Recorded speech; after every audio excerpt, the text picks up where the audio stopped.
Check one. Ooh.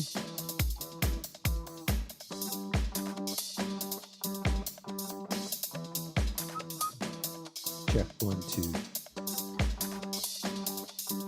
Check 1, 2, 3, 4.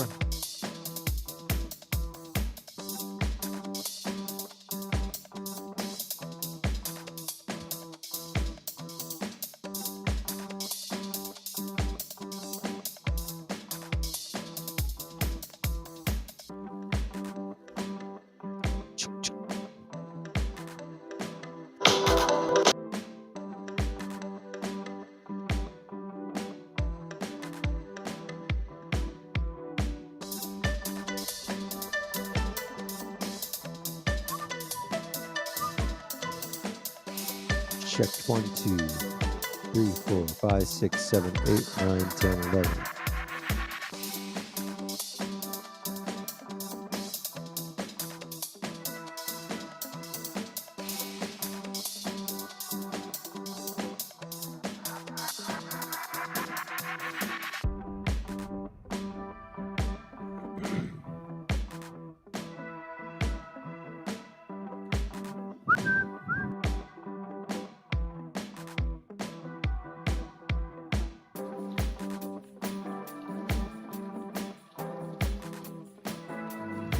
Check 1, 2, 3, 4, 5, 6, 7, 8, 9, 10, 11, 12, 13, 14, 15.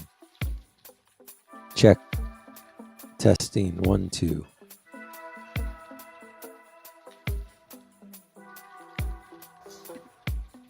Two.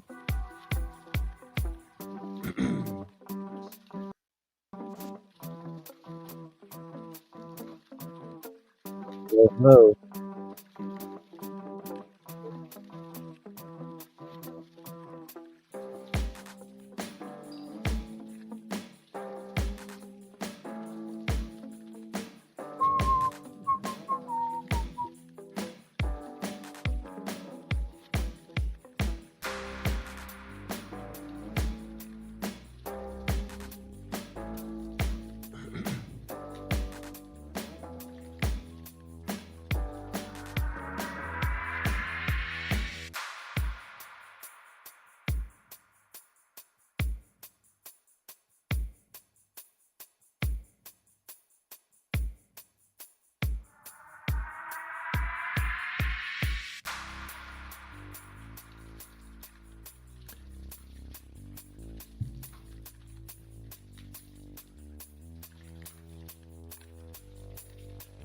All right, let's get going. Good morning. It's the Thursday edition of the Morning Buzz. Today is June 3rd. We have officially 7 days until Templeton High School graduates. 7 days, 12 hours, and wait, hold on. 7 days, 11 hours, and 55 minutes. The countdown continues. We are watching it. Where's my window here? There it is. Share that screen with you guys. There's the official countdown.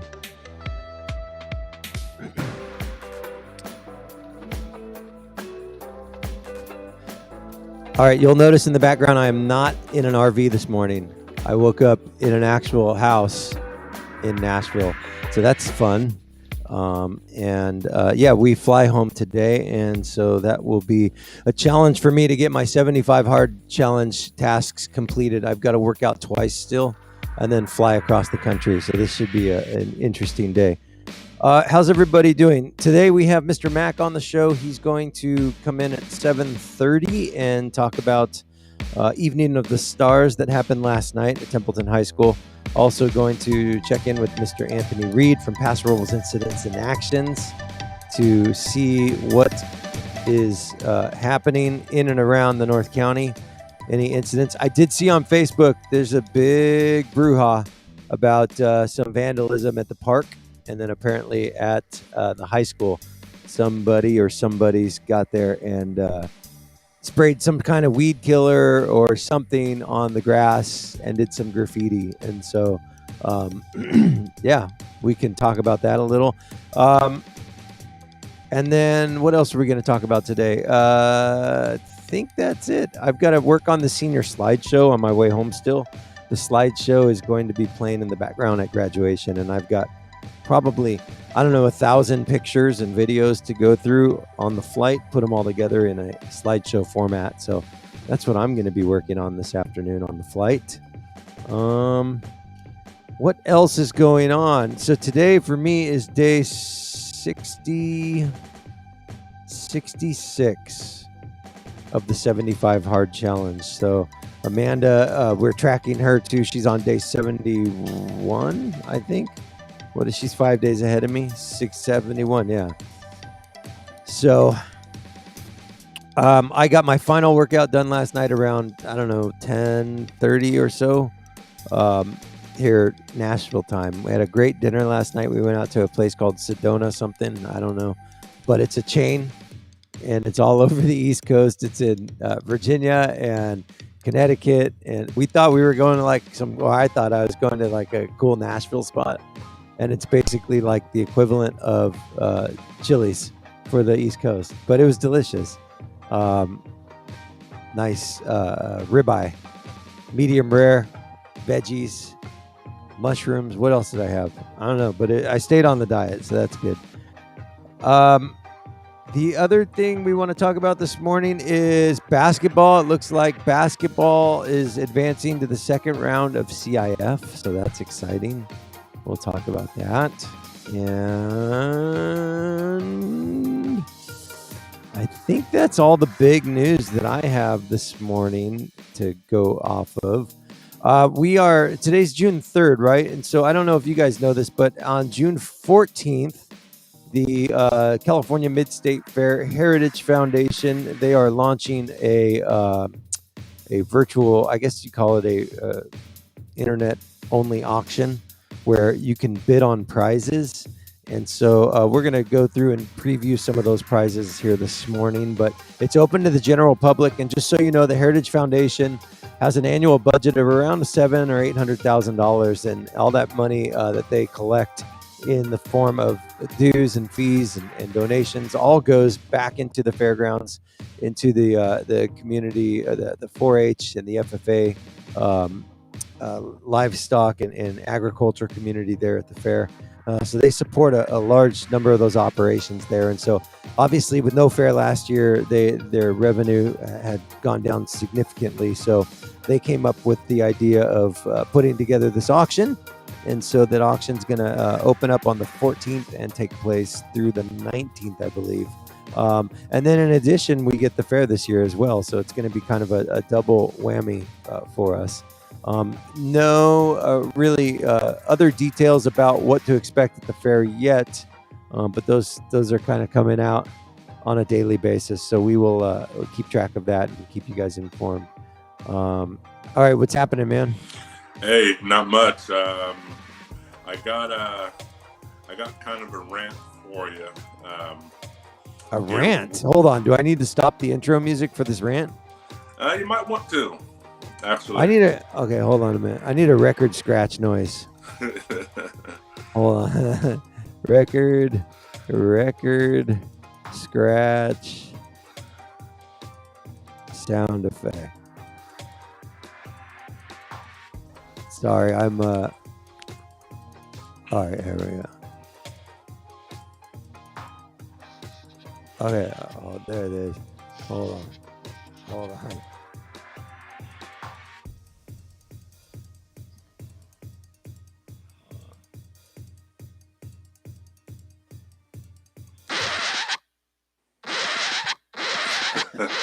That's perfect.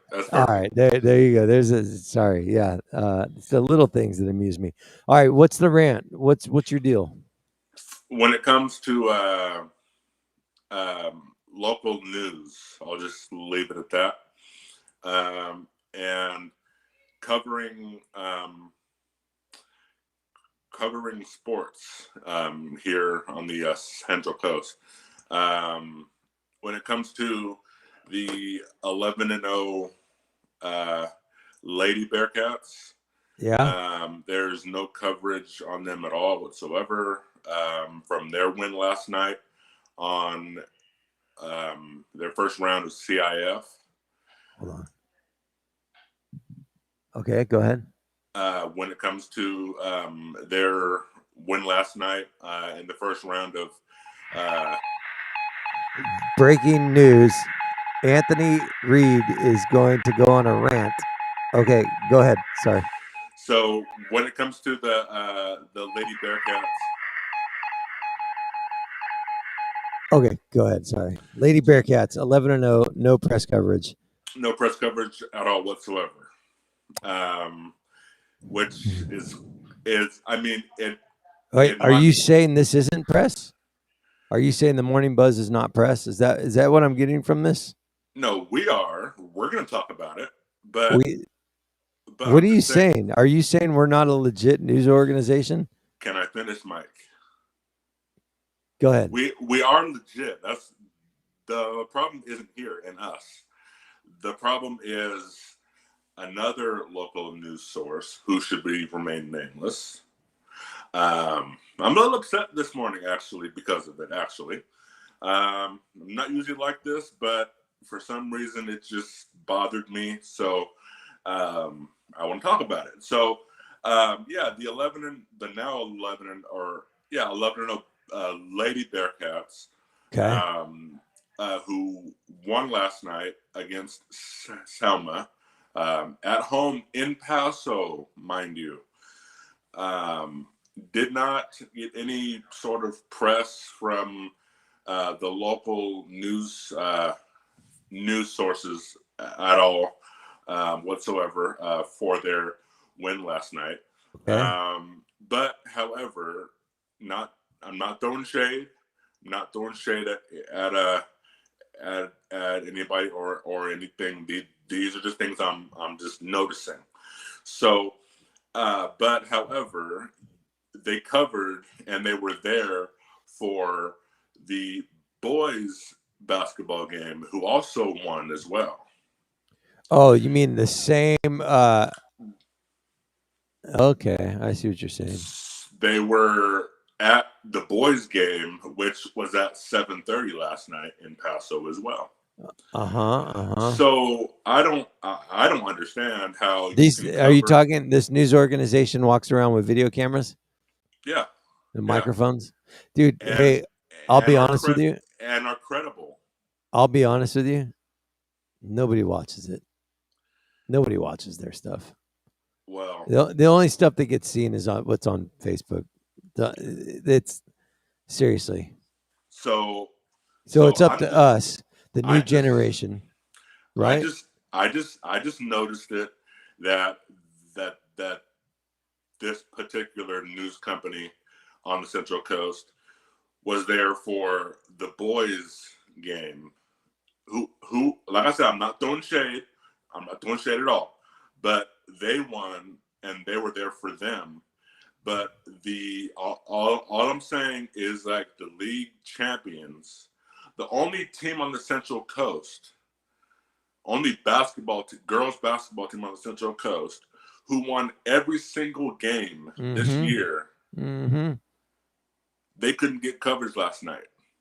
I'm going to go on Max Preps right now. I want to see what the girls basketball is ranked.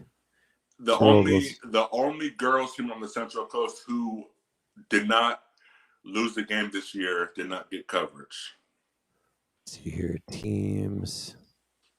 We want girls varsity basketball. All right, so overall, here we go. Let me share my screen. Mark and Shelley agree. Both boys and girls basketball in Paso are strong this year. I totally agree. All right, so here, let me share my screen.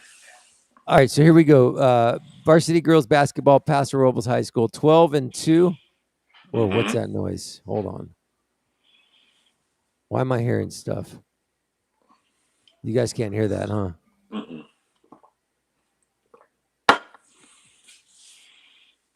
Can you hear that?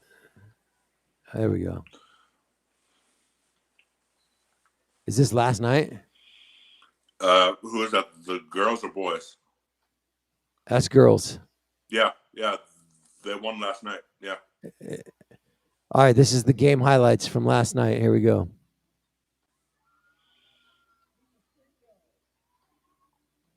Yep, I watched this game last night after I got home from Boom. physical therapy. So, Dude, do you know how many 3-pointers I've made on that court? no. Oh, dude. I mean, it's you can't even count that high. Is she gonna dunk it? They, Oh, they were close. But getting back to what I was saying there, Mike. yeah. The only girls team on the Central Coast. Now that's a broad statement because the Central Coast is pretty big. The only girls team on the Central Coast. Yep. Who did not lose the game this year, minus COVID. Take COVID out of it. Take COVID out of it. But with whatever games they played, they won. Yep. But last night, first round CIF, and you're a news source and you don't cover it, but you can cover every other game on the Central Coast when it comes to basketball and other sports, but you can't give Paso. And it may be that I'm from Paso and I'm just greedy like that, but I'm just disturbed by it, and I didn't like it. And all right, so let's cover it right now. Let's cover it right now. But then hold on, one more thing. But then you can cover the NBA like you're there every game. Yeah. I'm just bothered this morning. I don't know. I'm sorry. But all right, go back to bed and wake up again. So I don't know. All right, let's talk Paso Robles girls basketball. They're ranked number 124 in California. Division II, they're ranked number 15. California Division II, 15. Central Section number 13, and Central Section Division II, number 2. All right, who's number 1 in that? Let's see here. San Joaquin Memorial out of Fresno. Here we go. Okay, let's look at the bracket here. Can we get to the bracket? See if I can find that bracket. And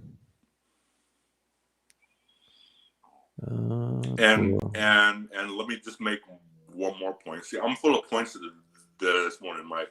Okay, here we go. We're gonna play either Centennial or Yosemite for the semis, and then we're gonna get into the championship if we beat that. So Monarch, Napomo, Ridgeview, Liberty. Okay. All right. What else you got? So along this same line here, and I don't know if I'll be done after this, but I mean, as far as shade goes for this particular news company, I am throwing shade at them. Man, you're all worked up this morning over KSBY. I am throwing shade at KSBY this morning. So wow, yeah. How come? Like I said, it could just be because I'm a Bearcat, and Bearcats are sometimes stubborn and they go on rants. Hey, whatever. Well, I mean, look, here's what you got to remember in broadcasting in general. The TV market for San Luis Obispo. Let me look at it. San Luis Obispo TV market.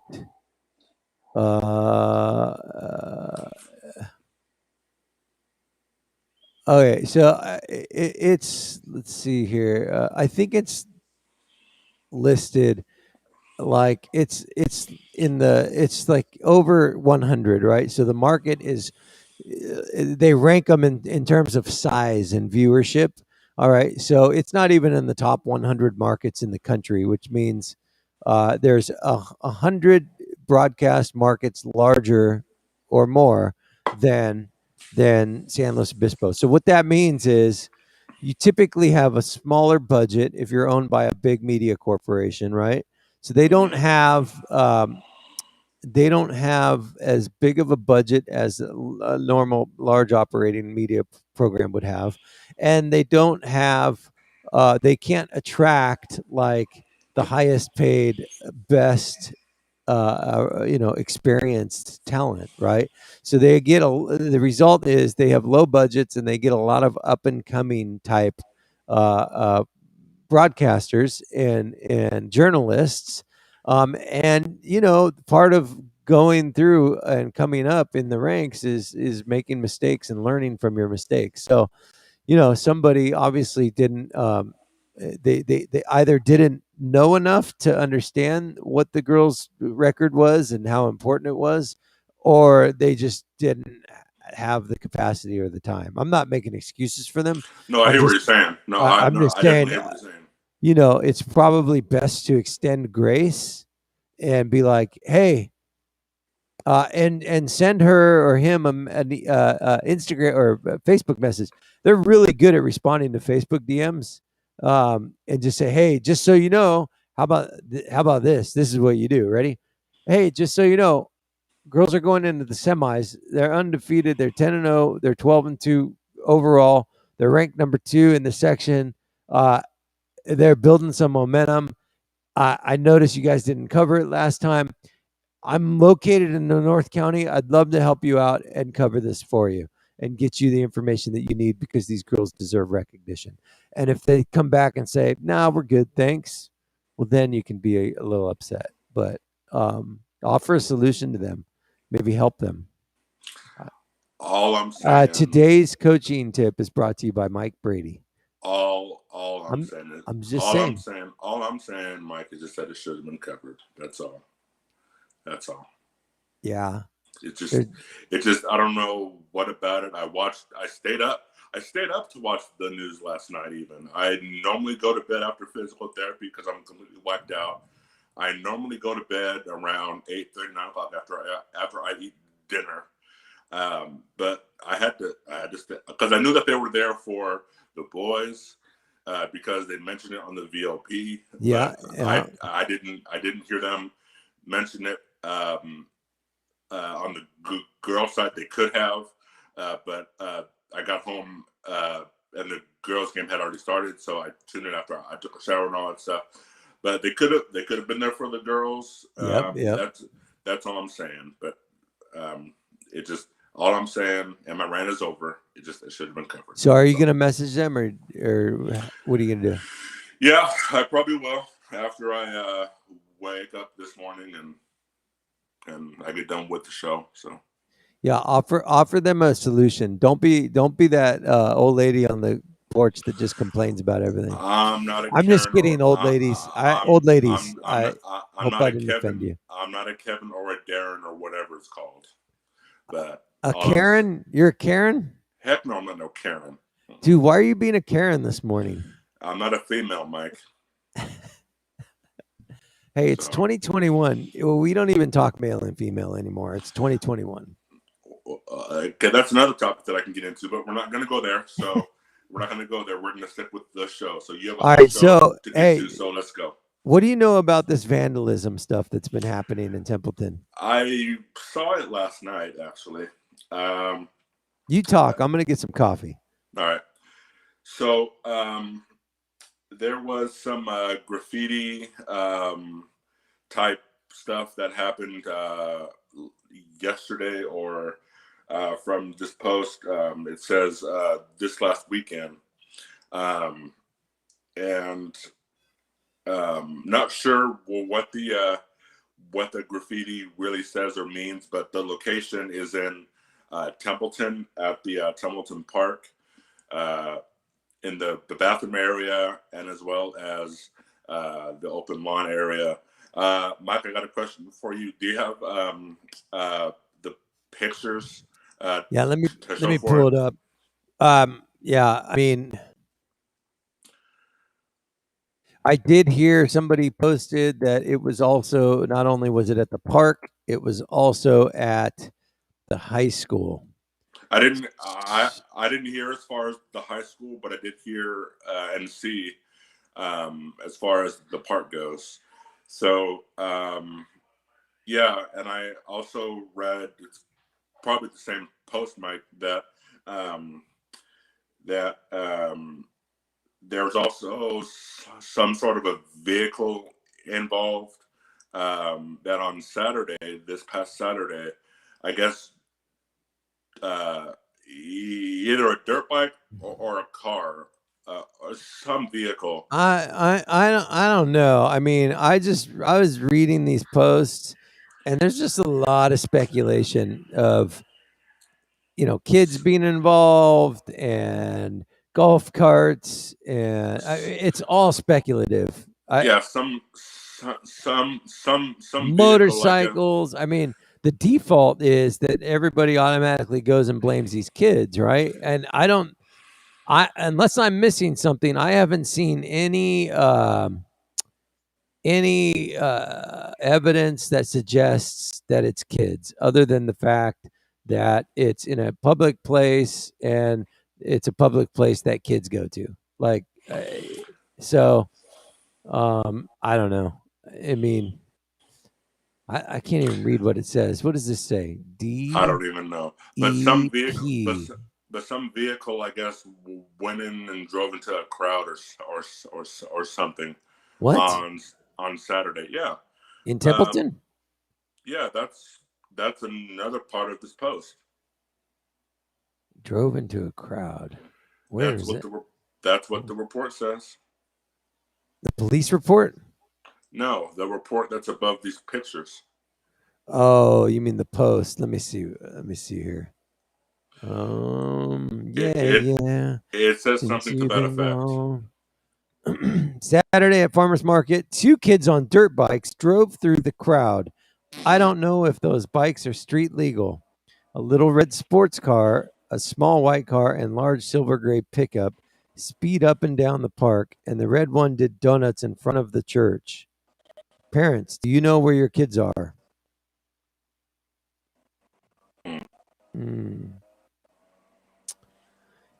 Okay, so yeah, I mean, there's lots of cars that speed up and down the street all the time. Some kids, some adults. Yeah, I mean, it's like, okay, I get it, but now what? Right? I mean, I'm not a fan of the default being the automatic default is just going to let's blame the kids. And that's, if we get into that kind of situation, then that's a little worrisome, and it pushes the kids further away, right? Yeah, that's the result. I disagree with the whole fact that that kids are involved in everything. So, yeah. Yeah, Mr. Mack, what do you know about any vandalism that's happened on the high school fields? I know that our deputy Munoz is on it, and I don't know that it's kids. I mean, can you confirm that there's vandalism at the high school? I can neither confirm nor deny anything above my pay grade. Got it. Okay. But I was on the field last night, and Yeah. Speaking of on the field, wow, I saw some great pictures. Yeah, and I'm gonna get some more up later today. It's just been slammed with CIF basketball last night, and then evening for the Stars, senior walk this morning. But this afternoon I'll get pictures. We got pictures of all our award winners, and they will be up on our Facebook page this afternoon. That's awesome. Well, good. I enjoyed. Yeah. You remember my rant from this morning? Yes. Templeton didn't get coverage either. Templeton didn't get coverage on the local TV last night. For sports or for any sports at all last night. Yeah. Hey, if you want the latest, if you want the latest in sports, got to go to the Morning Buzz. You know where to go. Exactly. You have to subscribe to Mr. Mack's newsletter. And in order to do that, it's mmcfarland at templetonusd.org. I'm going to pull it up on the screen so we can go through it together. Do you want to start with sports, or what do you want to start with? Sure. Let's knock out sports. We only really had one major thing happen. There's always things going on, but one major thing happened last night, and that was CIF first round. Guys won 59-56. Great game. Guys shot out fast, like 13-2 or something like that, and then kind of hit a dry spell. But it was nip and tuck, back and forth the whole game. ultimately we won, but it came down to the last 4 seconds, and we got the clip there of Joshy Kaiser hitting the second of 2 free throws. He hit the first one too, but I can't take pictures and take video at the same time. So that's Josh Kaiser, bam, hitting the second one, put us up 3 with 4 seconds left, and then it was just please don't foul him on the fadeaway 3-pointer. Oh, he had a shot too. He could have made that. Yeah. And those guys were good, man. Those guys shot the lights out. I kept waiting for them to hit a cold spell, but it didn't happen. So that moves us to tomorrow. Tomorrow, something that I know, Mike, you're going to start coining, and it's the revenge tour, because we are playing number 1 Kingsburg. 1 week after number 1 Kingsburg knocked off our girls soccer team 1-0 in OT. 1 week later, we're going back out there. This time, different sport. But again, they're number 1, and they're standing in the way of us moving on. So we're the 8 seed playing the 1 seed. Kingsburg got a bye. Kingsburg's played 8 games, 9 games this year. Okay. And I think probably COVID. I'm guessing because their whole league looks like they're kind of the same deal. Yeah. These guys that we just beat, South Bakersfield, were 2-2 in league. So they hadn't had much. So now I know I'm pretty sure that Kingsburg is 7-4, but they're also riding a 7-game win streak, which means they dropped their first 4 games, and then they're riding a 7-game winning streak. So I don't know who they've played. I mean, I do know who they've played, but I don't know what to make of who they've played because we haven't played any of them that I remember. So anyways, you're doing the exact same thing I did. Oh, nice. Yeah, I was on it already, so I figured I'd look it up. Yeah. So, it was a great game, and kids played great for our presumably last home game of the year, since we're the 8 seed, unless something absolutely ridiculous happens and a 9, well, the 9 can't because we already knocked them off, but one of the upper seeds wins a few games, it's going to take something like that. Yeah. So yeah, that was basketball. I know there was also a last chance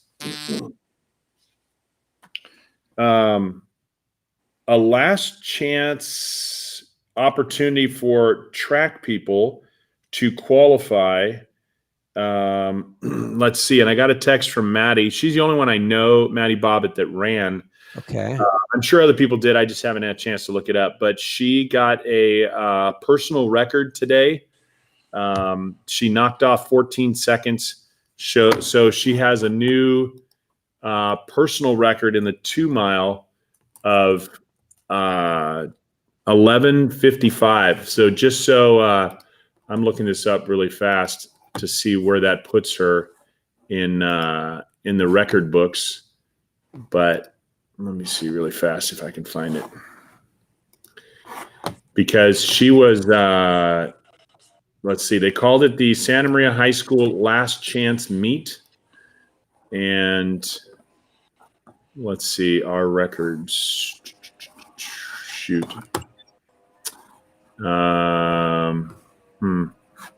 Okay, 11:55 2-minute mile is she's trucking. That's fast. Yeah, and just so you know, that was in yesterday's run. That was 1 minute and 2 seconds faster than second place, and third place got a personal record for herself, and Maddie beat her by 1:20. Wow.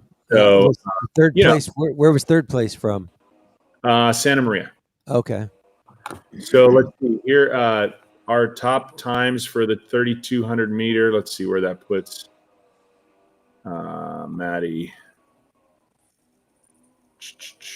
Okay, sorry. 4x100. Okay, where's the 3,200? Why am I not finding it on here? 4x100, 4x200. We got all the relays. We got the hurdles. Okay, there we go. Maddie Bobbitt is now 4th place all time in school history. Her the 3 people ahead of her Kaylee Hook ran an 11:26 back in 2010. Casey Marosuna ran an 11:31 2015, and Kristen Browning ran an 11:33 in third place back in 2001. So Maddie's really, I mean, she's on track with what she's done so far. She could be a great candidate for the Templeton Hall of Fame at some point, right? I mean, we have a Hall of Fame, don't we? We're making one. We're making one. Yeah. Yeah. So, and let's keep things in perspective. This is Maddie Bobbitt's first year of, I don't know about track, but I think track too. Definitely her first year of running cross country, and just tearing it up. On the guys' side, Josh Bell has the second fastest 3,200 meters. He ran a 9:45. The only one ahead of him is Paul Denlinger, who in 2009 ran a 9:28. So he's got another off. That is 17 seconds. We should ask freshman. So we should ask Mr. Lewis if he knows Paul. What's his name? Paul Denlinger. Yeah. Mr. Lewis knows everybody. I know, right? Yeah. Hey, so that was sports, and but we had other things going on last night. We had Evening for the Stars, and again, I'm going to get the pictures up for you. And there were a gazillion awards, but let me just hit kind of the top ones for you. Eagle of the Year went to Ashlyn Schaefer. Principals Award went to Ashley Pasquale. Valedictorian, Juliana Jarbeau. Salutatorian, Thomas Chaboter. And then our next top 4 scholars, Merrick Hall, Brooksley Pruitt, Rushi Patel, and Elijah Esparza. So, in terms of general overall academics, those were the guys right there. Those were the people. Congratulations. Yeah, man, great job. Merrick Hall he was top scholar. He wasn't valedictorian or top scholar. I don't know what the other guys' GPAs were, but I mean, Merrick Hall had a 4.75 and wasn't valedictorian or valedictorian. So awesome. Male Athlete of the Year, Jess Bobbitt. That's Maddie's older brother. Awesome. Jess Bobbitt, a 3-sport athlete. Female Athlete of the Year, Summer Larson. Amazing soccer player. Male and volleyball. Yeah, and volleyball. Yeah. Male Scholar Athlete. So she was 2-sport. Male Scholar Athlete of the Year, Merrick Hall. And Female Scholar Athlete of the Year, Bella Backer. So Merrick Hall, of course, normally baseball and basketball, but because of COVID this year, he just played baseball. Bella, she's done a little bit of everything, but mostly known for her softball, and she'll be playing college baseball. I'll just 2 more for you. Photonakis Award went to Coach James, well-deserved. And the Inspirational Teacher Award went to Chris Hildebrand, FFA, welding, all that. So awesome. Yeah, great night last night, and hats off to Carrie Simons and Sheila Delisle. I mean, man, those guys put on a show. Just all the things they did. They ordered all the awards and made the program and got everything set up down there. I just posted a picture on Facebook of them carrying all the flags. Those are 2 humble ladies who don't get the credit they deserve, but man, they do. They are the ones behind the curtain and the ones pulling the strings. And man, I am in awe of all they get done. So where did you post that picture? I want to pull it up. It's on the Facebook page, on the THS Facebook page, not the athletic one, but the regular one. High school. Yeah, those guys are something. There it is. Everybody's doing their thing to make it work, but those guys do a lot of things that other people don't know about. So, the unsung heroes. Oh wait, that's the wrong one. Stop sharing. Hold on. You got it. I know you got it. Windows. There we go. That's them last night after everybody left, putting the flag away. That's great.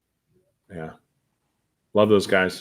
Yeah. And everybody else who does things behind the scenes that people don't necessarily know, that they do. They do not for the pay, for sure, and not for the glory, because they do it after everyone leaves and set it all up before everyone gets there.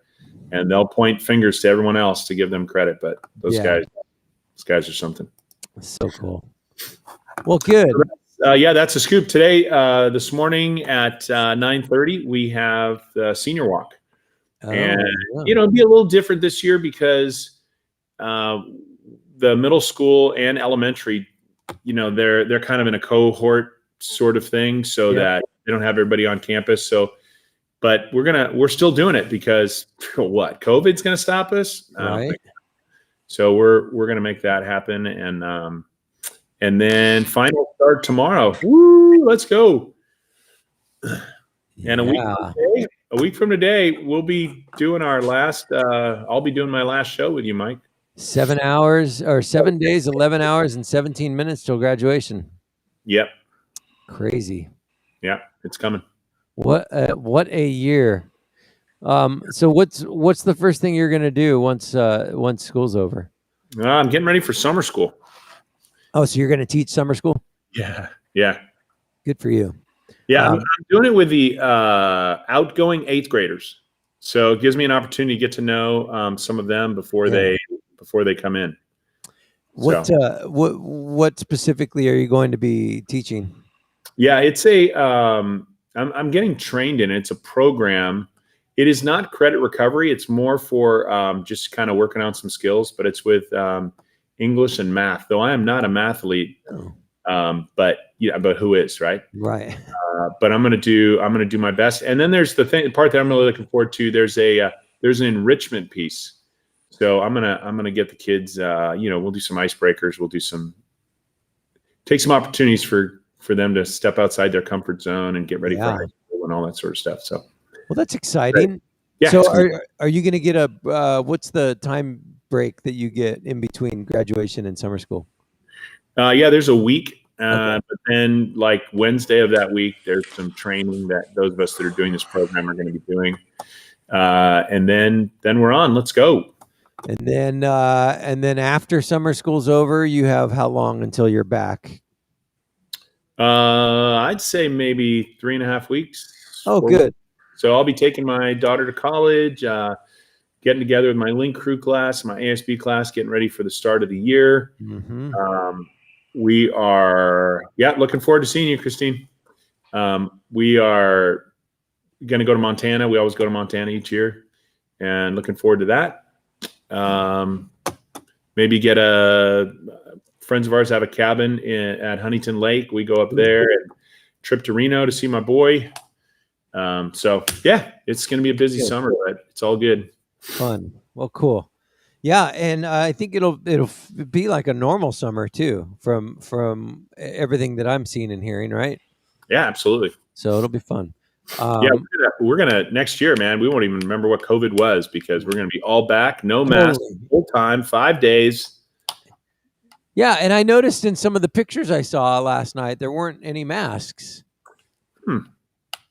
Yeah, well, we had most speakers spoke without mask. And then for pictures, we had them, if they were comfortable, taking off their mask. And most people were comfortable taking off their mask. But that's a personal choice. If people aren't comfortable, totally, we give everyone grace. Absolutely. But it just seems like when you look at our numbers, we're definitely going in the right direction. And we're talking months from now, 3 months from now. So got to believe everything's well. I don't know what you can believe, but we'll see.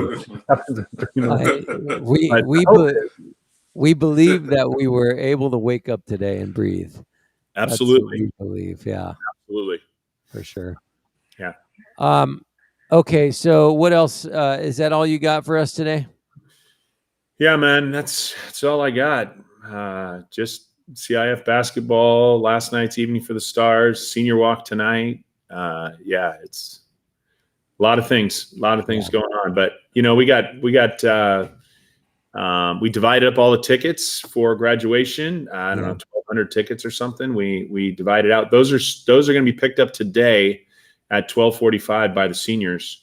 After that, Mike will be selling them on eBay, and we'll do that to build you your new studio. Perfect. Yeah. We need that. Yeah, just kidding. We're not really charging money for those. Not really. So we'll be giving those out, and 1,200 tickets. We've got them all divided with student's name on the outside of the envelope. So again, hey, you're going to see Carrie Simon. She's going to be handing those out in the front of school, 12:45 today. Mm-hmm. And then if there's any tickets left over, we will announce, of course, here. But then, for the few other people that aren't watching, we will email it to the seniors and post on Facebook if there's any extra tickets, how those of you who need them can get them, because THS graduation is always a tough ticket to get. Mm-hmm. Well, we're excited. We're looking forward to it. And Abby's, the day after graduation, I think, gets on a plane and comes out to Nashville to do orientation. So she's got, I mean, they're just hitting the ground running out here, and it's definitely bittersweet. One thing that's really cool, and you'll appreciate this as a teacher. So Abby's classmates in Marietta, when she went to school, she went preschool through 7th grade, I think, or no, preschool through 5th grade in Marietta. 6th grade, she was in San Jose, but preschool through 5th grade, Marietta. They had a kindergarten through 12th grade, and K through 6 was on the lower campus. 7th through 12th was on the upper campus. Well, they shut down the 7th through 12th campus 4 or 5 years ago now. But her classmates from 5th grade made it a point to all get together and go back to the campus in their caps and gowns and take a picture in front of the school mascot, which was that's great. So Calvary Chapel Marietta Warriors, and they were there on the campus at their old campus. So it was very heartwarming to see, and it's funny, you have these experiences that just seem like they were yesterday, right? Yep. And then all of a sudden they're gone. So insane. 7 days. Wow. Yep. And then we do it all again next year. Start it up again. Right. All right, Mike, I've got a busy morning, so I will check you tomorrow. All right. Sounds good. Thanks, Mr. Mack. All right. Take care, Anthony. See ya. All right, see ya. Yep. All right. Matt McFarland, he's got senior walk this morning. So all the seniors, really cool tradition that they do where they go, do like basically a walking parade past the elementary school and the middle schoolers. And it's just kind of a cool tradition to give the little kids, something to aspire to and motivate and see, that these kids are now adults and they're graduating high school. So awesome. So fun tradition that they do. And Templeton, Mr. Max, I don't know if he's necessarily been the one that started all of these traditions, but he sure has kept them alive with the they do this cheer in the quad or in the hallway on game day. They have a game day cheer that they do. They do the senior walk. We do the homecoming parade. There's all these awesome traditions that collectively make Templeton, I think, just one of the most special places to raise a kid. And so Mr. Mack obviously is a huge part of keeping that all alive. So Mike, I went to school in Templeton, as you know, in grade school or grammar school, whatever you want to call it. And funny story, I remember my first grade teacher. She's well retired by now, and as I think I heard, not confirming this, but I think she passed away, I think, recently. But her name was Miss McEwen. Did you know her? I did not. No. No? Oh, okay. Well, my story about her is that she hated me. She hated me because How could somebody hate you? You're just like a big, I was lovable teddy bear. not at that time. I was like the class clown and everything else. I was trying to just do everything and be everything. Okay. And she wrote me up for every little thing I did. And I remember, I don't know if he's watching this, he'll remember this too, and he'll laugh at it. I remember this one particular day.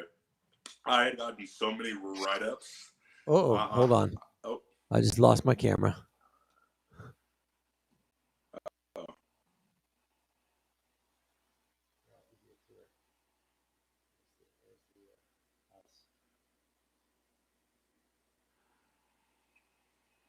Got write-ups?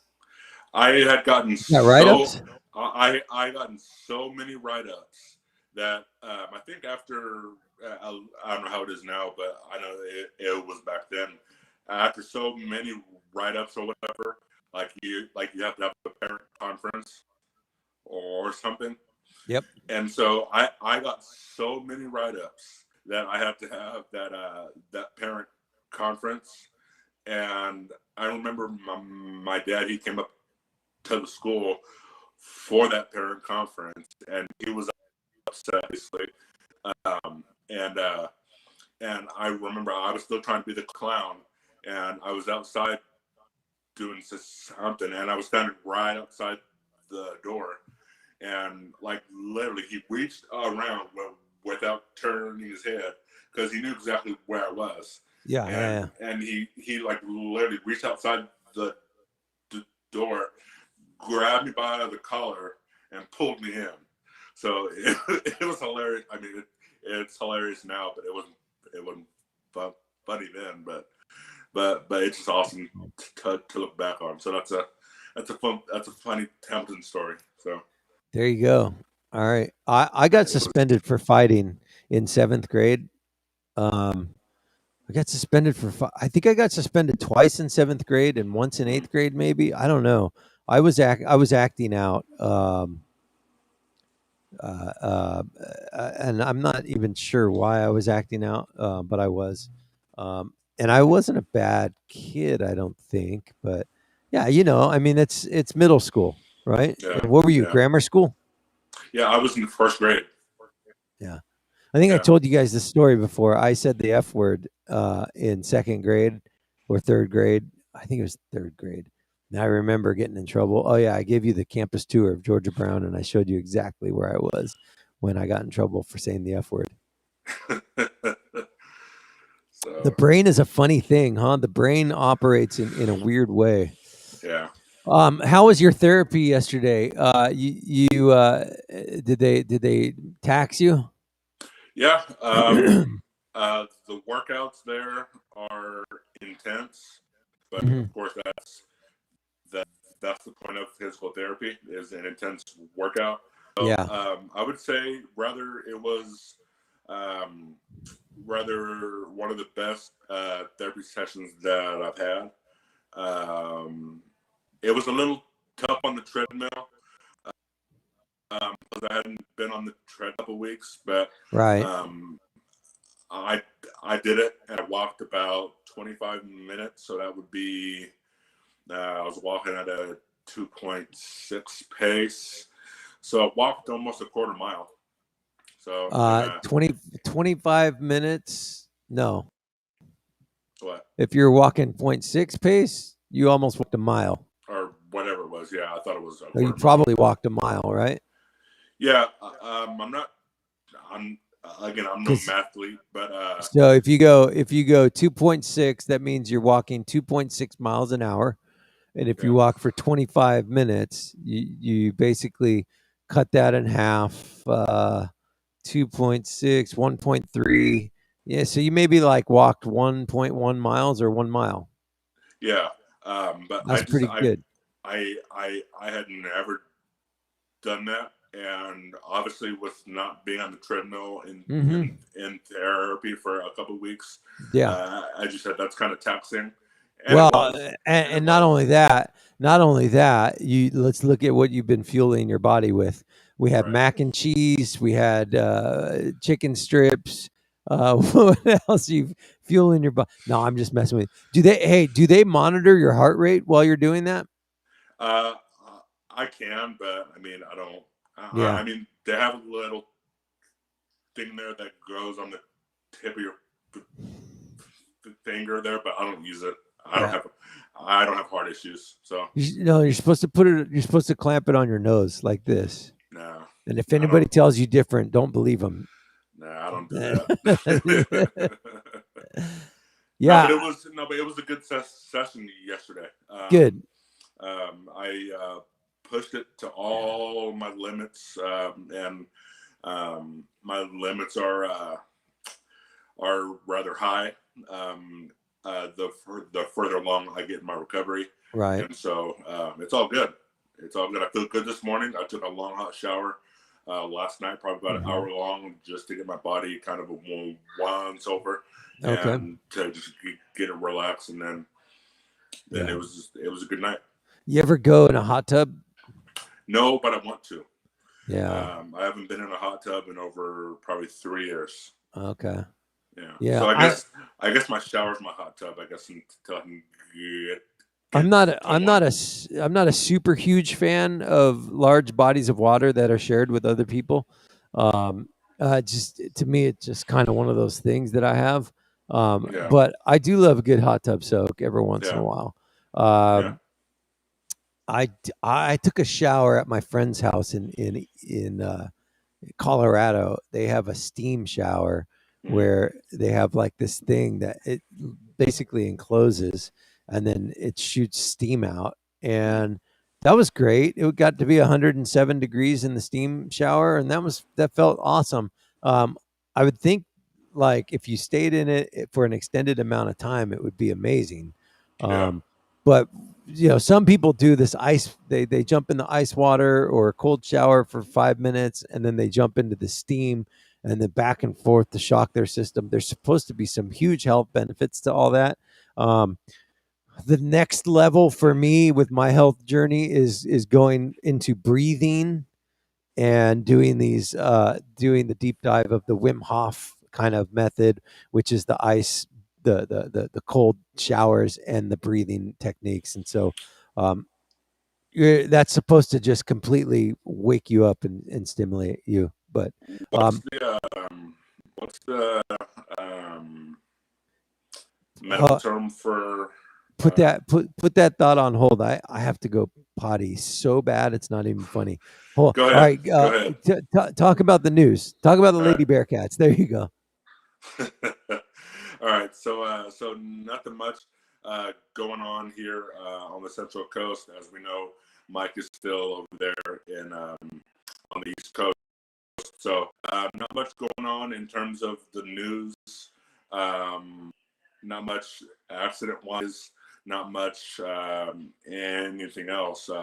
Fire-wise, I believe, for those of us that are on the North County here in Paso and Templeton area, I understand the Sargent's fire that's in Monterey County is almost extinguished, which is a good thing. And other than that, not much else is going on.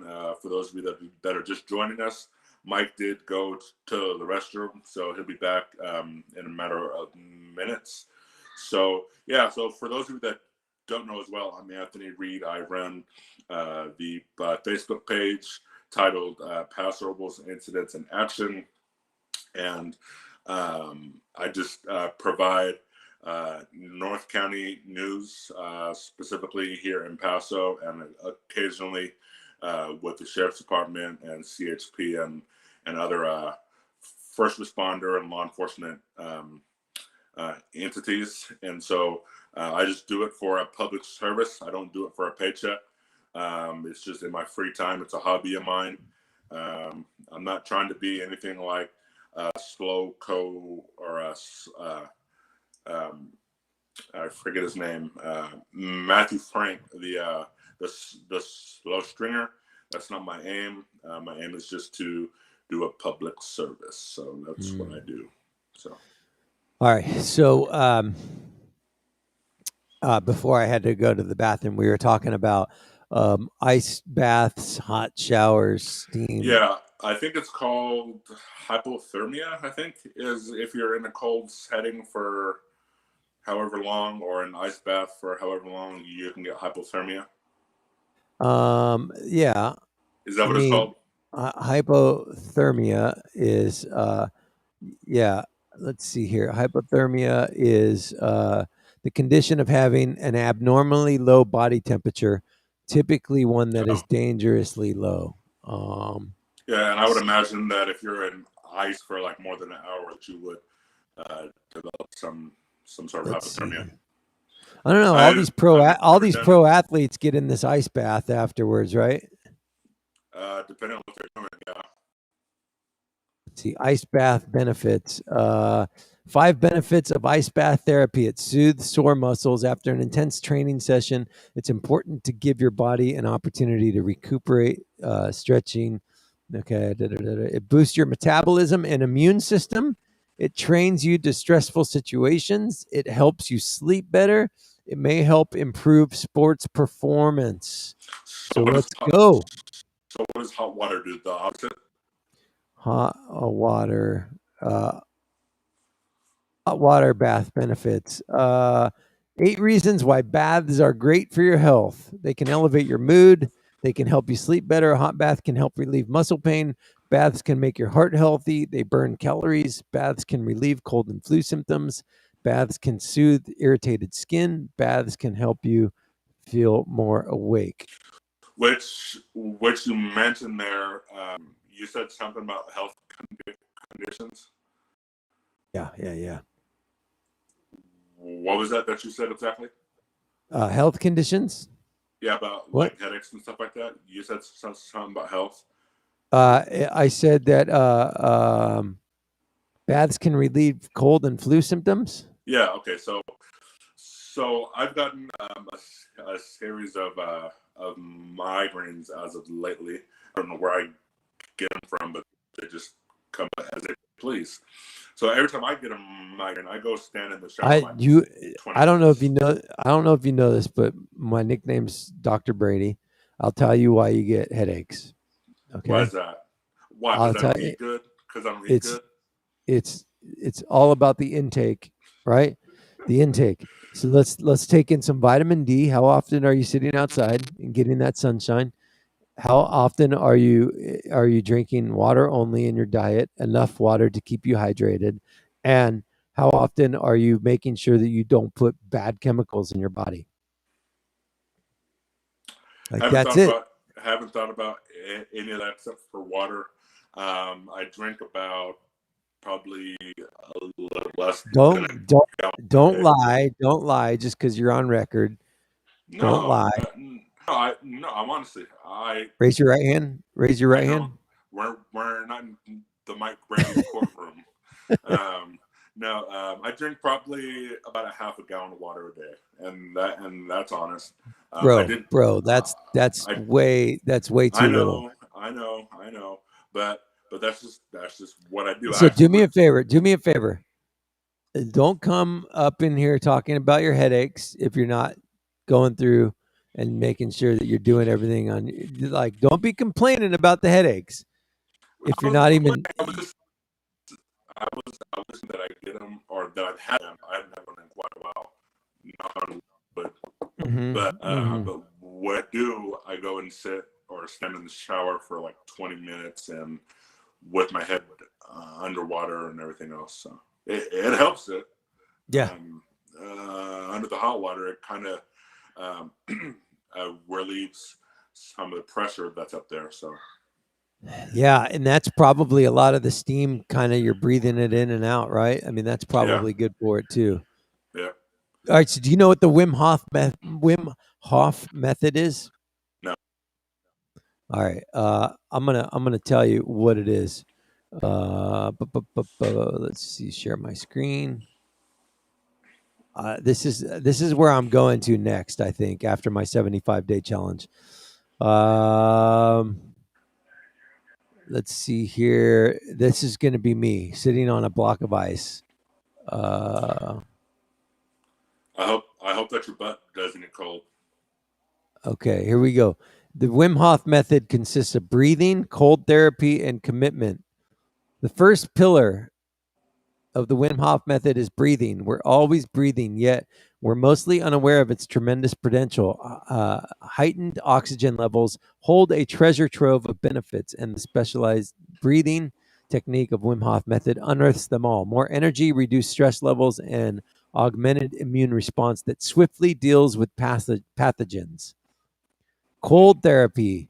The cold is your warm friend and one of the three pillars of the Wim Hof method. Proper exposure to the cold starts a cascade of health benefits, including the buildup of brown adipose tissue.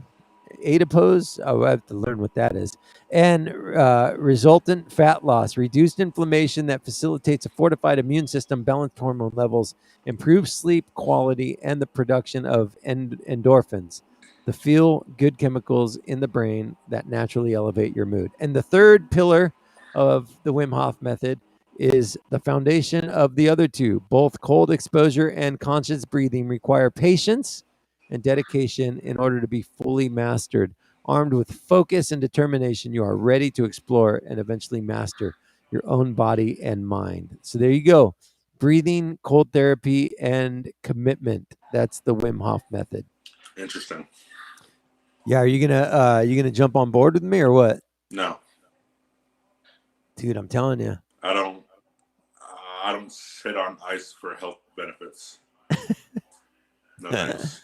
Oh man, I need to sit on ice after sitting on a The car only for. time the only time I would consider sitting, no, I will tell you this. The only time that I would consider sitting on ice is after my dad got done whooping my behind when I was a kid. Oh yeah. Because the sucker hit hard. Uh-huh. And I said sucker with an S. So that sucker hit hard. That's funny. So yeah. All right. I drink zero water. It's called I just want to make sure. I want to make sure that the folks heard S and not F. S. Okay. S. Yeah. S. All right. Adam says he drinks zero water. It's called the Atacama method. Atacama. I heard. Is it? Wait. Is that a joke? Atacama. What's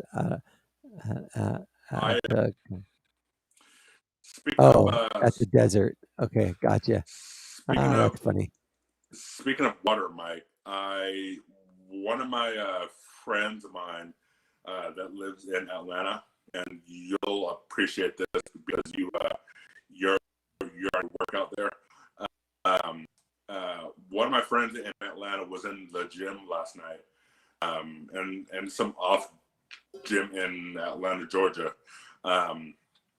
And he was doing his thing or whatever, and he heard somebody pass out last night in the gym, and so he got off of his treadmill and he went over to this guy to ask him if he was okay. And I guess the guy had told him. Which, by the way, can we just go back to that real quick? What? If you see a guy pass out, I mean, what is it about human beings that when you see something like that happen, the very first thing we say is, "Are you okay?" Of course they're not okay. They just passed out. Like, why do we say, "Are you okay?"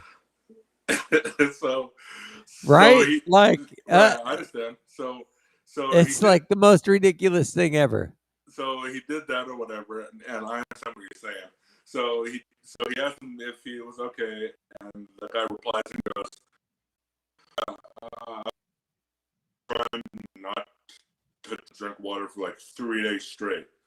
And my friend goes, and this is on his Instagram story, and my friend goes, "Okay, drinking water or not drinking water, and you're in the gym, but and he was making the point that to get summertime ready and all that stuff, like it requires water and all that sort of thing. And he goes, this dude's an idiot because he didn't properly hydrate himself. Yeah. And he passed out. and so it's just a hydration kick. So you have to keep your body hydrated and to keep yourself going, especially when you're going hard in the gym. I don't know how many water breaks I take during physical therapy, but I know it's enough to keep me hydrated. So you need to do one of those. You need to do one of those backpack, those CamelBaks that you just it has a hose coming out of it, and you're just sipping the water as you're walking. Yeah. Right. All right. 7 science-based health benefits of drinking water. Here we go. Ready? I'm going to share my screen, and we're all going to get some knowledge here. All right. The human body is comprised of about 60% water. It's commonly recommended that you drink 8-ounce glasses of water per day. The 8x8 rule, 237 milliliters. Although there's little science behind the specific rule, staying hydrated is important. Here's the 7 evidence-based health benefits of drinking plenty of water. Helps maximize physical performance. Okay. Significantly affects energy levels and brain function. I can honestly tell you, in regards to the brain function, I think if I'm being honest, when I'm not drinking enough water, I feel it. It feels like my brain is shriveling up, and it hurts. Like it's just it's the weirdest thing. But to me, honestly, I can feel that when I'm not drinking enough water. All right, let me go on here. May help prevent and treat headaches. Huh. You know anyone that gets a lot of headaches that doesn't drink enough water? Maybe, but yeah, I think I might know somebody. Yeah. Not anybody that advertises it. Dehydration can trigger headaches and migraine in some individuals. Oh, interesting. Okay. Research has shown that a headache is one of the most common symptoms of dehydration. There you go. Okay. Boom. A study in 102 men found that drinking water, an additional 50.7 ounces of water per day, resulted in significant improvements on the migraine-specific quality of life scale. Okay, there you go. May help relieve constipation. Let's deep dive constipation for a minute. How are your bowel movements, Anthony?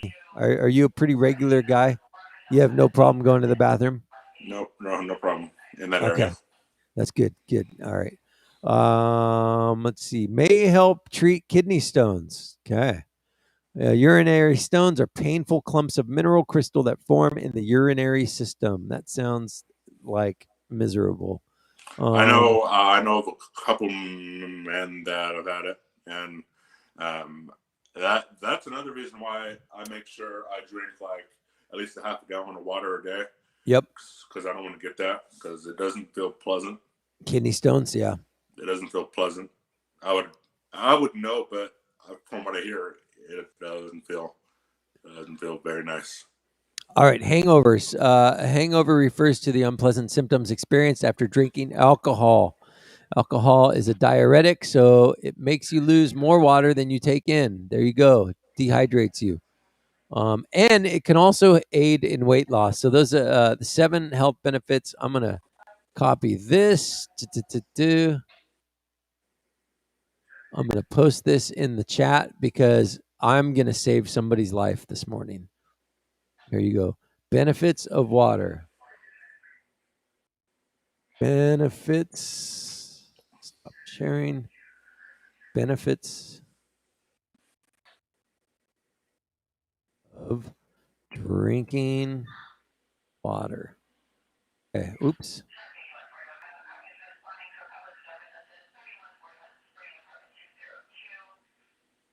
Okay, here we go.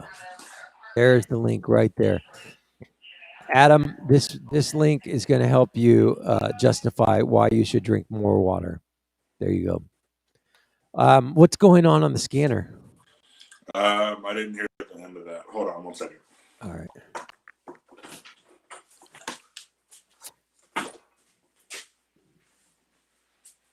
All right. So in case you're just joining us this morning, there's water in Dr. Pepper. That is a special news bulletin. Yeah, and I that's my argument too about beer. Beer is 97% water. So like why isn't beer good for you? Um and I'm going back and forth. My internal battle, I don't know that after day 75 if I'm going to go dive back in and have a beer or a glass of wine or any alcohol. I'm enjoying too many of the benefits of not drinking alcohol right now, and the last thing I need in my life is less clarity in this thing. And so, yeah, I don't know. That's been a struggle for me internally. Got a lot of struggles internally though. Um, what's up with the scanner? Nothing much. Nothing. It wasn't anything. Okay. It just sounded worse than what it was. Okay. Yeah. All right. Let me reboot the show here and bring it back. Today is June 3rd. It's the Morning Buzz, the Thursday edition. I believe we're winding down week 12 or 13. I don't even know, but we've been going for a while. March. When was our first show? March something. March 8th, I think. March 8th. Yeah. Yeah. I apologize. There was somebody, and this is, please forgive me if you're watching, but there was somebody who asked me to be on the show today. We were going to do something on the show today, and I can't, for the life of me, can't remember who I was talking to about coming on the show today. I was hoping they would message me today and remind me, but they didn't. So, yeah, I'm sorry for that. But upcoming guests on the show, it sounds like we're gonna get Miss Odette, right? She's gonna come on the show. Is it Odette or Odette? It's Odette. Odette. Miss Odette is gonna Yeah. come on the show and talk barbecue sauce with us and talk Southern food, right? Yep. Is that her Yep. specialty, Southern food? All Yep. right. Did you confirm with her that she is selling the business or closing it down? Don't know if she's closing or done the closing, but it sounds like she's selling anything. Sounds like she's just closing down her own shop and moving north to be near her parents. Okay. And does Miss Odette have kids? Yeah, she has a couple kids. Yeah. How old are the kids? Are they our age or? They're probably up near your age. Okay. So yeah, I feel like she's somebody's mom, and I don't know who, but yeah, I don't really know her kids. mhm. I mean, I met them a time or two, but I don't know them. Yeah. Hey, I'm gonna play something for you. You tell me if it sounds familiar.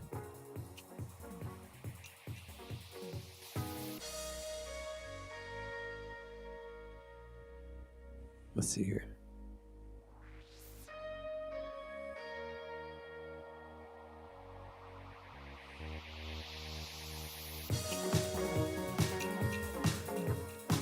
Okay, they changed it. Part of that song, the rock bed that they give you on this thing, part of it sounded like that. Oh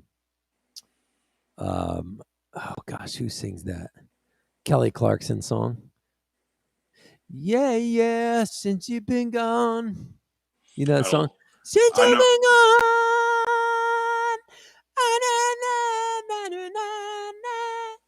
That one. Yeah, exactly. Mike, never do that again. Was that loud? Yes, it was. Very loud. Yeah, yeah. Since you've been gone. That part's good, but don't. Okay, good. Don't ever do it.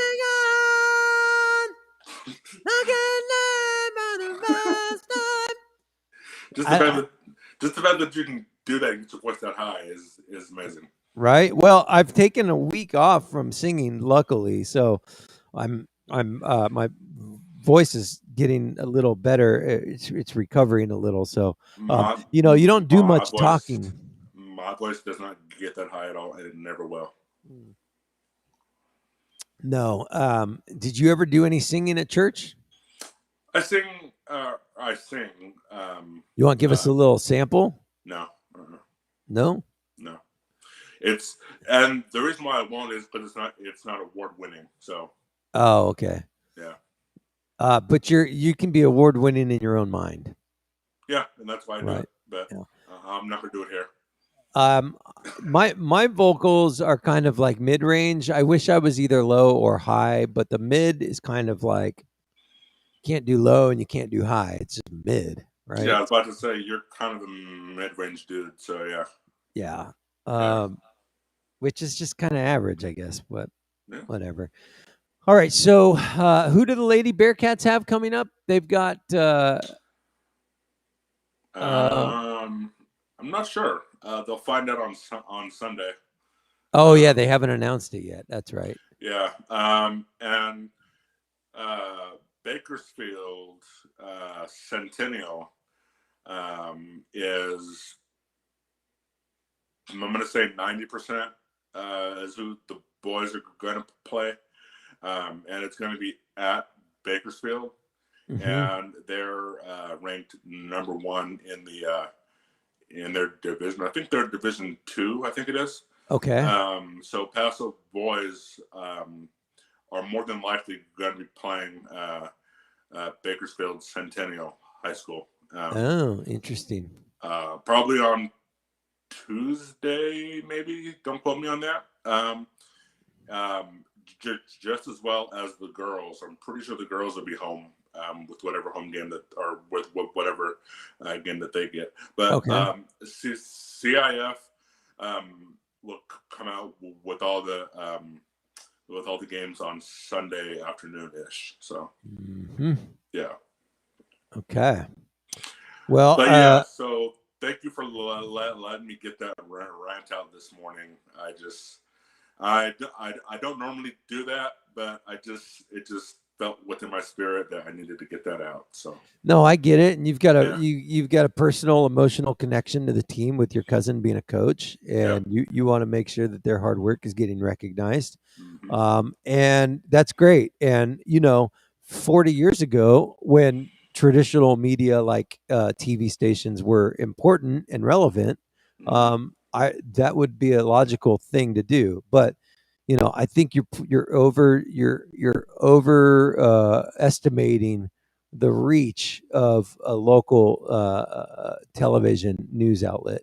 I think that if the girls are getting recognition online, then that's way bigger recognition than on TV. Oh, definitely. Because, and also I'll say this as well. I remember back in like 2006. 2005, 2006, when Derek Jasper, who's now the coach of the boys basketball team, you couldn't keep KSBY away.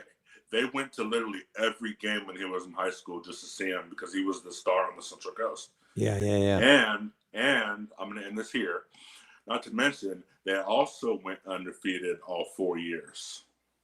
All 4 years? All 4 years he went undefeated and was league champion every year.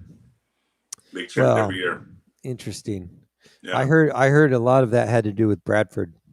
Also, yeah, he was on the team too. Yeah, their team, Mike, looking back on it, their team was literally like the 98-99 Lakers. Like it had that just it had that championship. Was that Coach Larson? Oh yeah, Okay. That was Coach Larson. Yeah, Coach Larson's been coaching since the 70s. So yeah, that just tells you. And Coach Larson was even there last night at the game. Yeah. Oh yeah, he's at every game. Yeah. So yeah, just in terms of, and obviously it's changed in the past 15 years, I'll say, that it just comes to priority. But like I said, in 2006, when I think it was Bradford, because they're the same age, Bradford and Derek, like it was their senior year. Yep. In 2006, and you couldn't keep KSBY away from. Yeah, but you also got to remember, 2006, we didn't have these TVs in our pocket called Yeah, cell sure. phones, right? Sure, Everybody watched TV in 2006. Nobody watches TV anymore. yeah, yeah. Dude, I haven't had access to local TV networks since 2004, Mm. 5. Like we've just never had cable like it's just never been a thing. We've No. always been computer, Netflix, YouTube, you know. Yeah, so I'm not local news. I'll get local news from KSBY on Facebook. Although I will say in the last few months, KSBY's Facebook has gone a little dark, right? They don't do a lot of live streaming anymore like they used to. Mm-mm. No. No, I mean, in terms of live stream, like lately they've done the CDC Dr. Penny Bornstein or whatever, Yeah. and the Paul Flores case, and on scene reporting on Facebook Live is becoming a thing. Obviously, it's Mm-hmm. been a thing for the past couple of years, but like what you're saying in terms of like actually like on scene kind of reporting, um, it just doesn't happen anymore. But I mean, Mm-hmm. it's happening more on the Facebook Live, like kind of what's the word I'm going to use? Kind of like on a platform, I guess, like on some sort of social media platform. It's streaming. Yeah. That's what it is. Streaming. Streaming. Yeah, they stream a lot more than they do their live shots. Hey, speaking of streaming, I'm going to share my screen with you. Look at this. Look at this email I got from Restream. Restream is the platform that we stream the Morning Buzz on, and they sent me a nice email. Boom. Here we go. Monthly streaming update. Congrats. One of the most active restreamers in May. How about that? That's awesome. Yeah. So we were one of the top total streams, 21 days we streamed in May. Mm. We were more active than 89% of the Restream users. That's pretty remarkable. Total time streamed 42 hours and 52 minutes. You streamed more than 87% of the Restream users. That's pretty remarkable. Yeah. Maximum stream duration 2 hours and 41 minutes was our longest stream. That was on a Thursday. I don't remember why. Because you had your friend from who does all those hard challenges things or whatever. What's his name? Which one? My boy out in DC, Greg? Greg, what's his last name? Nersessian? That 78-year-old guy. Oh, no. That was Robert. Robert, yeah. No, Robert was in April. Yeah. This was in May. These are May stats. Oh. So Robert was April. It may have been Greg then. Mm-hmm. Who else? Let's see here. Yeah, so there we go. We had a big month in the Restream world. So that's kind of cool. Yeah. Let's see here. Yeah. So, if you think about it, let's go 13. Let's call it 13 weeks times 5. 13 times 5. 65 shows times 2 hours. 130 hours. Is that accurate? Hold on. 132, 142. I guess that's accurate. Yeah. So we've done 130 hours of shows divided by 60. That's okay. Yeah. So 130 times 60. There we go. 7,800 minutes of show that we've done. That's good stuff. So, as we go into the summertime and I'm regrouping, trying to figure out what this format looks like moving forward long term, taking into account obviously all the time that we've built up here and banked in kind of perfecting and tweaking the format. So obviously the news, we don't spend a lot of time on the news. And so, that's kind of okay with me, just because I don't like to be like, we can tune into KPRL, we could tune into Pastor Robles Incidents in Action, we can tune into all these other places to get like news, right? And so, I think it's important to hit on it, but not spend too much time dwelling on it, because No, it's and just, and I was even thinking about this a couple days ago. Is like I remember 8-9 weeks ago, I was only on at like 7:15, 7:55, and 8:55. yeah. Now I've moved into kind of a co-host position. I mean, which is cool. I mean, I don't mind it. I actually love it, because we Yeah. actually have that. Because we have that real time like reaction and stuff, and we just banter back and forth or whatever, and I can come here like with the rant and all that stuff, and I mean it's a cool thing. It's a cool thing, so I enjoy it. Good. Yeah, no, it's fun having you on. I'm sorry, I'm just pulling up a news story that I was gonna. Oh gosh, where was it? I lost it. I was thinking about the kind of news that I want to report on. There was a story about a 3-year-old girl who's playing piano at Carnegie Hall coming up, and so like that's the kind of news story that I'd like to get out there, right? So maybe what you can do is start, I guess, researching and looking for those types of stories to share with us. Yeah, so I don't know, or if you want to just keep it local and maybe get some local feel good news stories going, that would be kind of cool too. So, just some things to think about here. What else is going on? It's 10:30 my time. I've got about 28 minutes before I got to shut this thing down. I got to go for a run, and then I'm going to grab lunch, and then we are going to get to the airport and fly home. What time's your flight? I think it's at 3:30 my time, which is 2:30 here. 2:30 here. Yeah. So, yeah, boy, I'll tell you, the last 6 days has been a whirlwind. I'm actually surprised that I've been able to keep to this 75 hard challenge on the road, and everything in me right now wants to just shut it down and not do it, because it's day 66. And like, I'm looking at what I need to do today, and the last thing I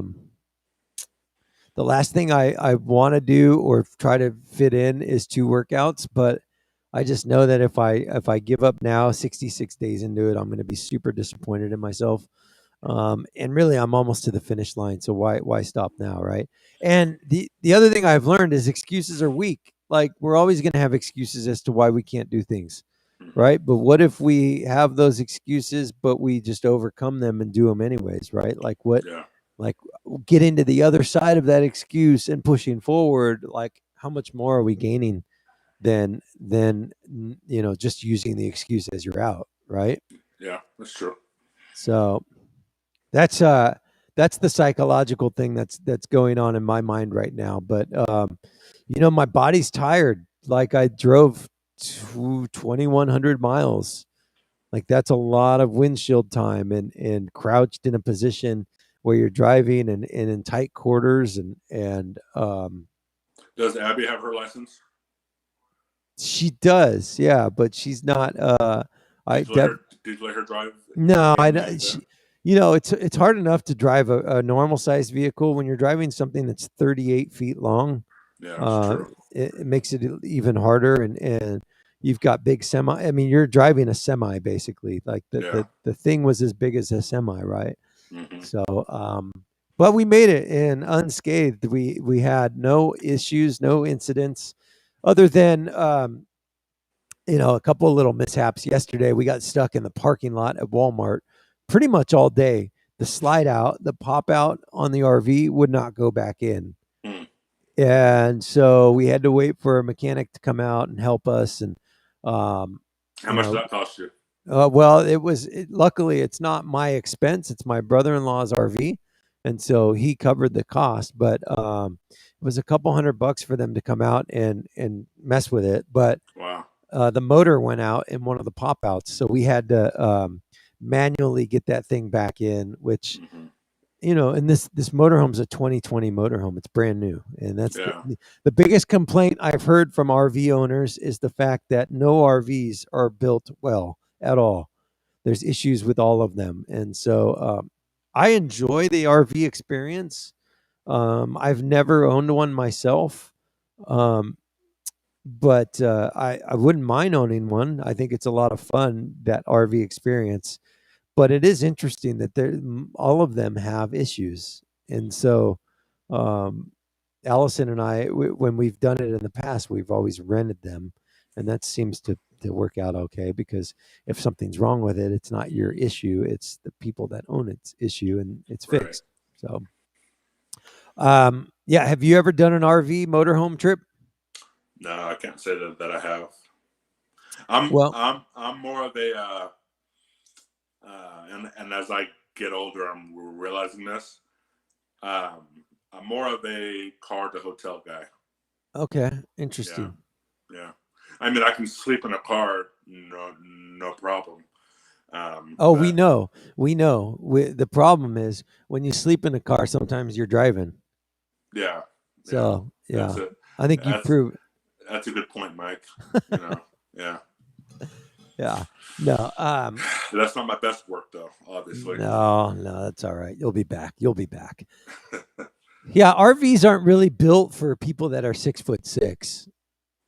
no. I mean, And I've never driven one, so yeah, they're like driving big buses. They're huge. I mean, the one that I was driving was big. yeah, I saw it. Yeah, Yeah. But but then it was a once in a lifetime experience. I had a hard time keeping up with blogging and vlogging.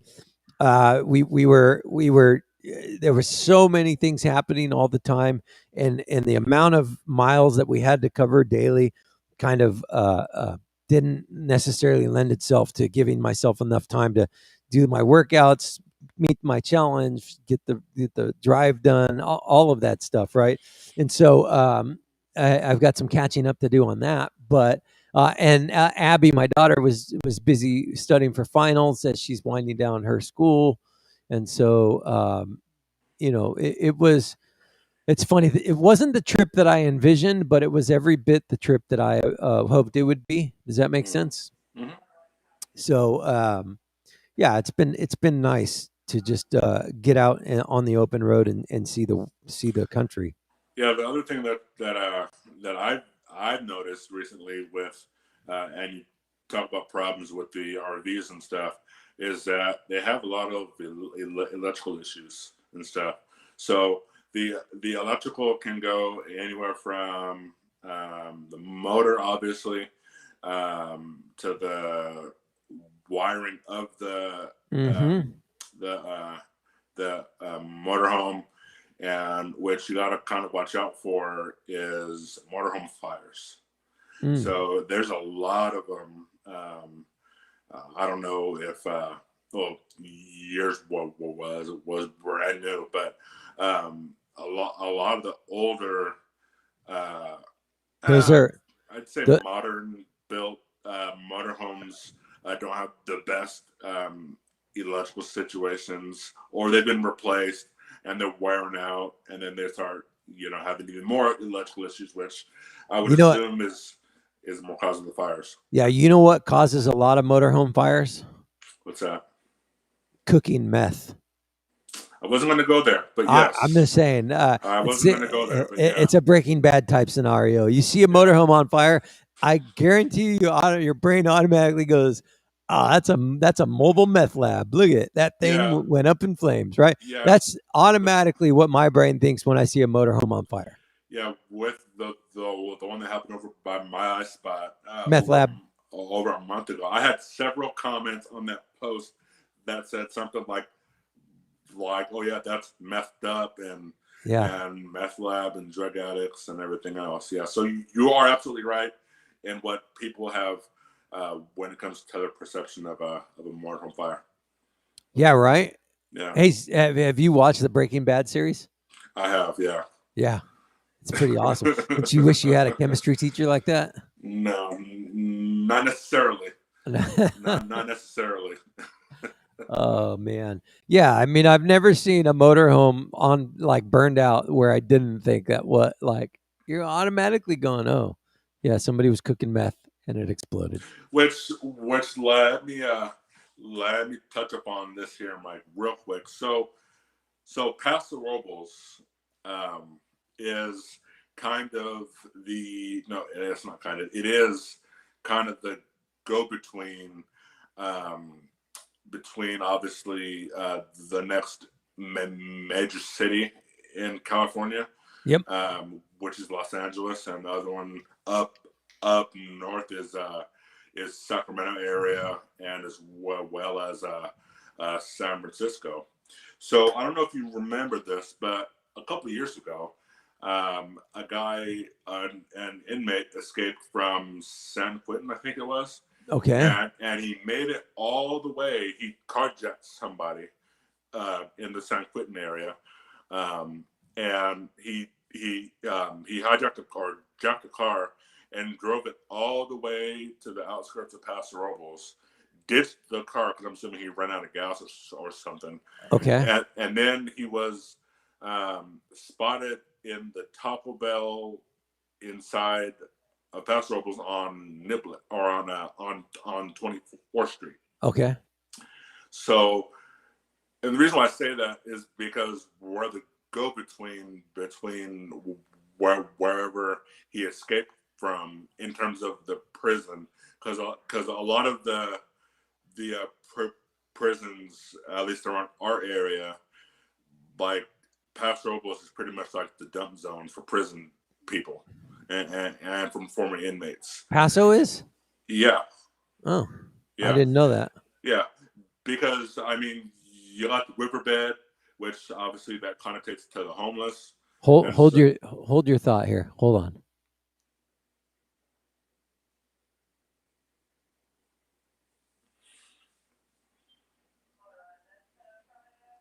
What is he doing? Oh, he did that for the lights, or for his lighting. The lighting was bugging me. My screen was getting darker and darker. I think that's a little better. All right, so you got people dumping into the riverbed, lots of ex-convicts that are getting released from prison, and then they end up in Paso. Keep going with your theory. Oh no, I was just gonna say, so that's kind of the theory of Paso Robles as of, I would say, the last probably 10, 15 years that I've lived here and been around and all that stuff. And so yeah, it's a dumping ground for ex-convicts and people of the criminal element. And so yeah, it's just it's interesting. I mean, a lot of them still participate in crime. A lot of them don't, but I don't know what the statistics are in the city for the active crime rate, but I can tell you what, it's still pretty high. We should. So aren't they building like a or have they built already some type of homeless shelter or something in Paso? What's the story with that? It's the Echo Shelter, which is an off branch of the actual Echo Shelter homeless complex in Atascadero. Okay. And that is it's Paso Robles' version is at the Motel 6 there off of Black Oak Drive. Yep. Which the address is 1134 Black Oak Drive for those that don't know where the old Motel 6 was. But the problem with the Echo Shelter, at least here in Paso, I'll just stick to Paso, is that there has to be some, like, you have to basically qualify to get into these places or to that Echo Shelter. And the reason why is because I think it's somewhere in the realm of 300 rooms or something crazy. Mm-hmm. And part of that complex is for like the shelter, and it has rooms in it, and obviously beds and such things. And the other part, they're actually like renting out to people who are also homeless Mm-hmm. as well. So they have a part of it that's like for like the local homeless that are not renting it out and all that stuff. And then obviously you have the other part that are renting and got approved and are getting a set income and all that stuff. But then the other half of that is, and this is talking about people in the river, is that a lot of people in the river don't want to leave and they don't want the help. Mm-hmm. Because they're so used to the riverbed life, and Yep. and they have, as I understand it, they have what I call riverbed politics and homeless politics. Yeah, they got their so, they have their own kind of hierarchy and system set up, and right. community, and yeah, I mean, Yeah. when I was an Explorer Scout, 8th grade, maybe 9th grade, 8th grade, we went down into the riverbed to clear out homeless encampments, and I mean, these people were. This is back in 1992. Mm-hmm. 93, like, no, I mean, 91, 92. I mean, these people were it was full on communities built out with tents, and I mean, they had their lives inside these little camps, and yeah, I mean, my heart just broke for these people. And this is a big problem. And I don't want to get political and too philosophical, but like mental health and what causes mental health issues, like that is our biggest issue as a society, right? Oh, and definitely. so what responsibility do we have as humans to look after the other humans who are sick, that aren't capable of taking care of themselves? I mean, that's the ongoing debate, right? Like, it's very easy for us to just brush it off and go, nah, let's get rid of them, get them out of our town.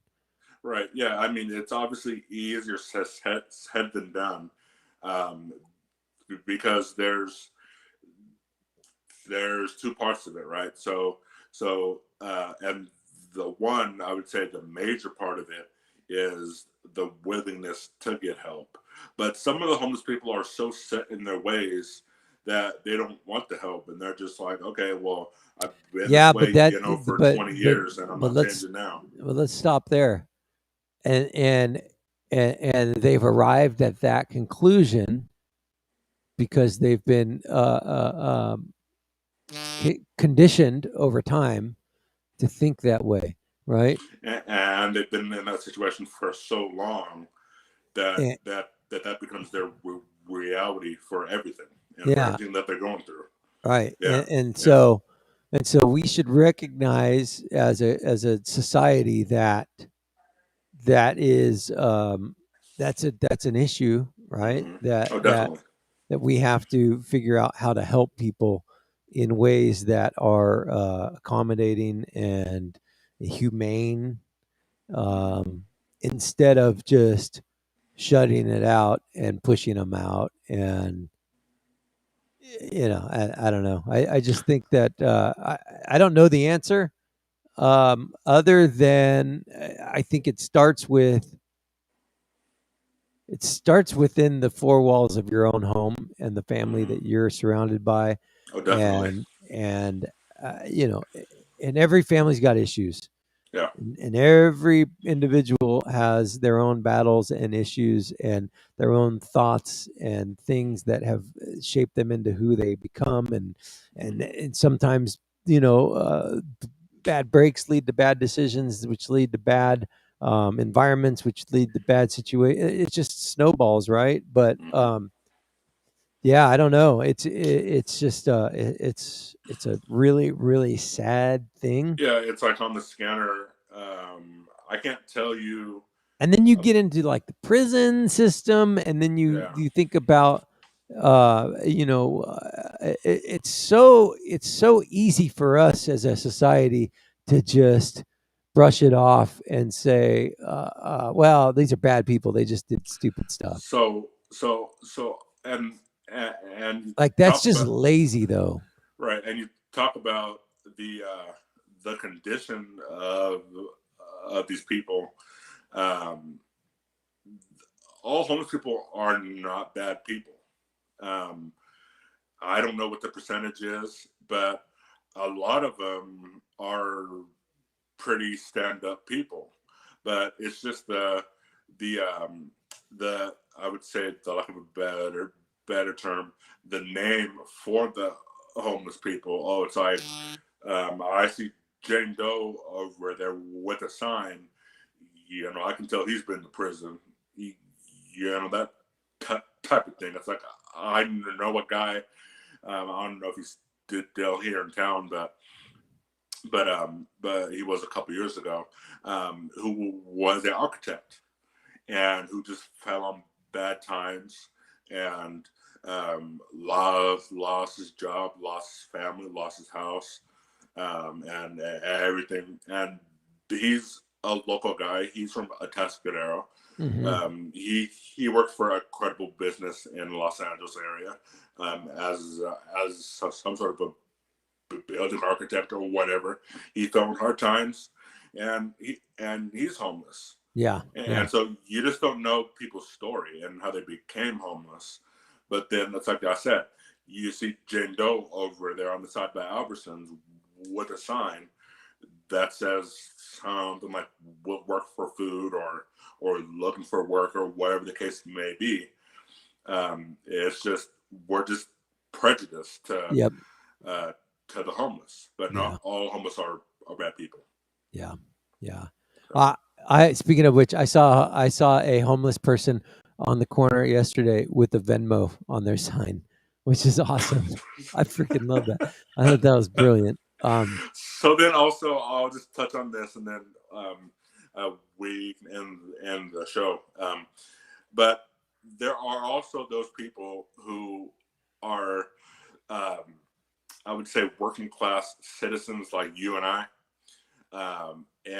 but yet they see that what the homeless are doing on the side of the road or whatever. I remember when I was working at Albertsons, there was this particular family, Mm-hmm. okay, so that would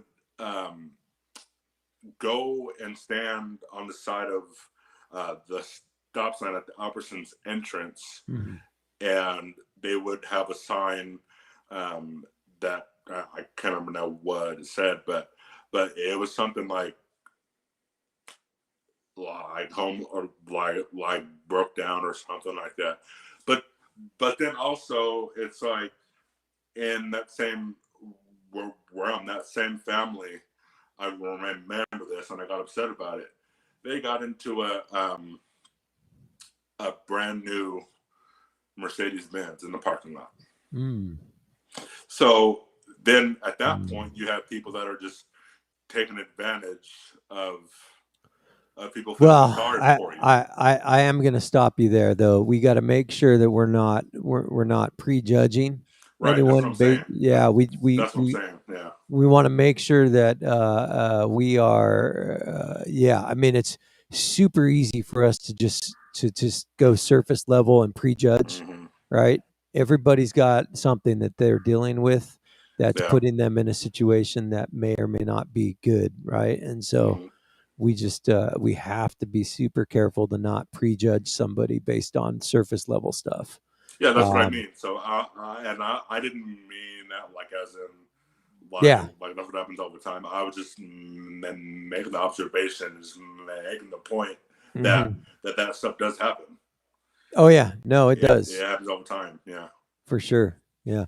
Mental health, man. It's a it's it's going to be something that either we figure out as a society how to deal with it and how to make it better and um, cope with it, or it's going to just completely derail society. Um, and I'll be honest, I keep going back to diet, like literally what you are feeding your body is so freaking important. Um, the things that you are putting into your body that give you energy, that give you stimulation, like all of it, right? It has a negative or positive consequence, and it's people that aren't taking care of their body in terms of physical exercise and diet, but then are having health problems, medicate themselves with some type of medicate. Like it's a snowball, and it like yeah. I mean, don't get me started on medicating. That's a whole nother subject, Yeah. but Yeah. like there's something to be said for taking care of your physical well-being in the terms of diet and exercise, and then everything else kind of trickling down from there. I think, dude, I when I exercise and when I eat healthy, my outlook is so much different than when I don't exercise or when I'm eating like crap. Right? I'm lethargic. I'm lazy. I'm negative. Like all But if I'm getting out, seeing sunshine, exercising, breathing, eating really good foods, like drinking a lot of water, like my outlook. I could be in the worst of situations, and I'm speaking from experience. I can be in the worst of situations and experience in life, and be taking care of my personal physical well-being, and my mental outlook is 100 times better. Right.